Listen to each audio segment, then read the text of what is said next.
আজ আমরা শিখব countable and uncountable nouns. Countable nouns কাকে বলে? যে নাউনগুলোকে আমরা গুনতে পারি, অর্থাৎ 1 2 3 4 এভাবে যেগুলো গুনতে পারি সেগুলো হচ্ছে countable nouns.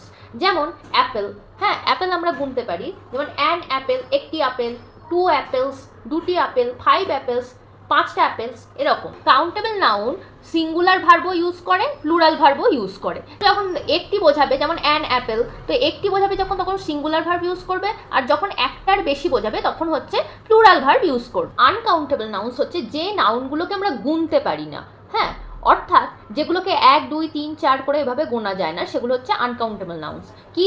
Rice, rain, sand, water, milk, sugar, etcetera. যেমন এ ওয়াটার আমরা বলতে পারি না, 2 ওয়াটার বলতে পারি না, একটা জল দুটো জল এভাবে কি বলতে পারি? বলতে পারি না। আমরা কি বলি? জল বা ওয়াটার।